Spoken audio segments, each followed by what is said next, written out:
Welcome to my very late review of The King, streaming now on Netflix, directed by David Michôd and starring Timothée Chalamet, Joel Edgerton, and Robert Pattinson. It tells the story of the wayward prince and heir to the English throne crowned Henry V after his tyrannical father dies. And Henry finds himself in a place where he has to deal with the emotional strings from his past life, the war that his father left behind him, and of course the politics that come with being the leader of a nation. I missed this film at LFF because I knew it was coming out soon after, and I had to give priority to other films that I probably wouldn't be able to see this year.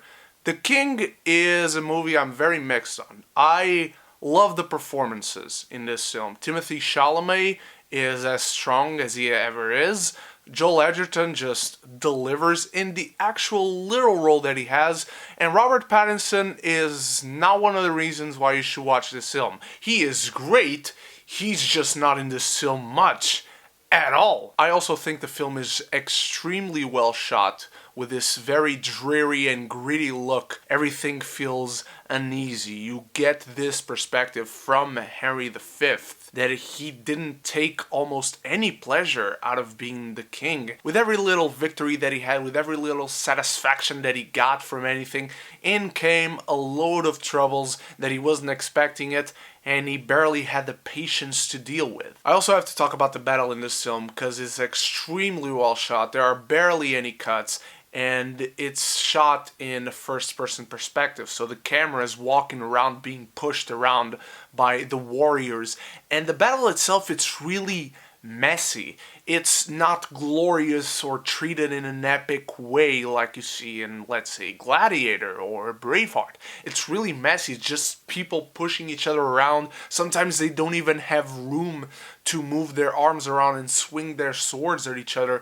And I really like that aspect of the film, how messy everything is, how this king taking his place in the throne after his father did so much shit to the country and leaving this war behind, it really isn't that glorious. And that's one of the things I appreciate this film, and I appreciate that they were trying to portray with this character, because every decision that he makes just feels like the wrong decision, so his decision making just goes on to making the least bad decision possible. Because it comes across as there are no good decisions to be made. This is going to create some shit, this is going to create some shit. Which one of these creates the less shit possible? Because you're going to have to deal with all the shit that comes after. I am saying shit a lot. This film is not about shit. This is not literal shit that we're talking about. So as I've said previously, I'm mixed on this film. I like the boy becoming a man element of it all. I like him dealing with him now being the king. He can't just be the guy who had friends previously. And he is learning the process as he is already the king. Another aspect that I really don't like, and I think it comes from the screenplay, is that this is just very typical. It's just very standard. The beats that the story follows, the way that they create these beats around the story, and how they portray it. It's a lot of people just moving around, or sitting in a room talking politics, or standing in a room and talking politics, and there's a big battle at the end, which I appreciated, and I appreciated the other elements of the film. I just felt the execution was very standard, so I didn't exactly dislike it. I didn't think it was bad, but I barely remember any of them. In fact, one of the best moments in this film, perhaps my favorite, is Timothée Chalamet and Joel Edgerton talking in a tent the night before the battle, and Joel Edgerton, who was basically his mentor before he became king, mentoring him once more. And that's one of the best scenes of the film, where it brings the whole story together, and once again you get this perspective of this boy who just wasn't ready to deal with this all, and he didn't want to deal with this all. And the biggest problem with all of this, just people moving around or talking, and then you spend like 2 hours on 1 hour and 50 minutes leading up to a battle, and that's the only battle that occurs in the entire film, is that it feels disconnected. and you don't feel any urgency in any of these matters. When you're in the battle, you're there, you're in the thick of it, you're feeling it. But up until that point, it's just moving very slowly. And slow pacing is great when done right.